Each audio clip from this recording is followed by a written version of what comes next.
Okay folks, you just got your brand new Toyota Highlander. It's brand new and there's so much features on this vehicle, probably the most features you've ever seen on a Toyota to date. You know, it's one of the most popular SUVs on the market today, but you don't care about that because you already own one and you know that already. So you're here because you clicked on the link and you want to know the 5 things you probably don't know about your Highlander. Things that your dealership and your salesperson didn't show you. So sit back and watch these 5 tips that you probably don't know about your Toyota Highlander. When you're giving your car to a valet service and you want to protect the things in the rear hatch, you can lock that very easily by coming into the glove box, opening it up. On the left hand side there is a button with a little picture and a word saying off. It should be pressed in. All we do is we press it out, that locks it. Now we can close the glove box. Now to get out the manual key and the key fob, turn it to the side. There's a button right here. You press that button and then the key slides right out. This is the manual key. Slides right out. Then you can give the valet person the actual fob. We can now lock our glove box with our key.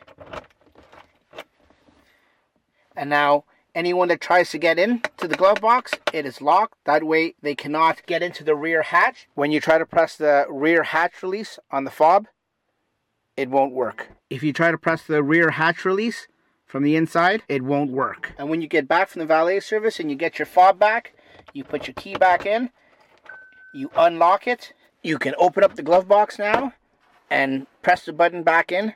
That will give you full function of the rear hatch. When you get your fob back from the valet service, you take your key, you put it in the bottom, slide it back up, and now you've got your key fob again.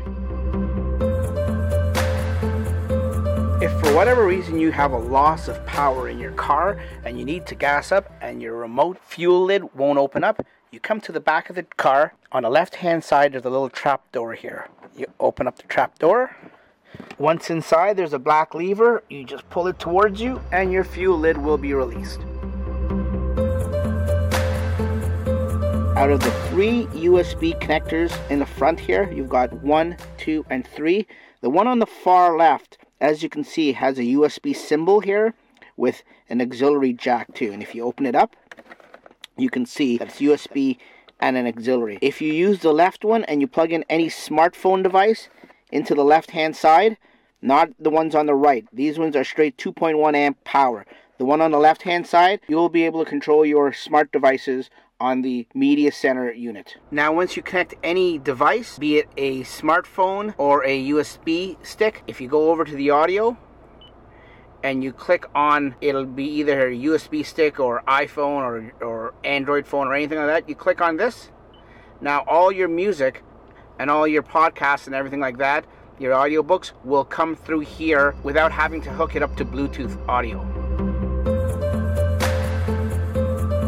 So if you come to your main screen here and you go to the app settings and you click on setup, if you scroll over here to the right hand side with the right arrow, there's more settings here. And if you click vehicle, you click vehicle customization, and then there's door lock settings, climate, lights and all that. But if you click on other vehicle settings, this gives you the power back door opening adjustment here.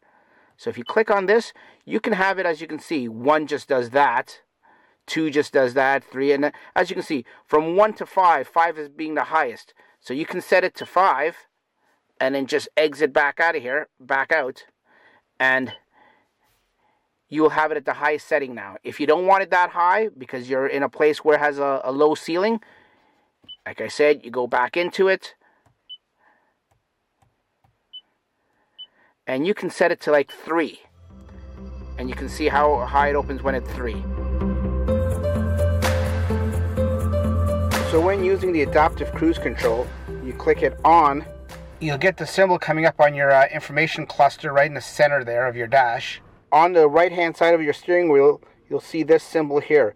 You click this, and there you'll be able to scroll through different distances that you can set behind the other car when adaptive cruise control is working. That's the furthest, that's the middle, and that's the least amount of distance. So all those 3 bars represent the distance away from the car in front of you. So there you have it, folks. Those are the 5 tips for your new Toyota Highlander.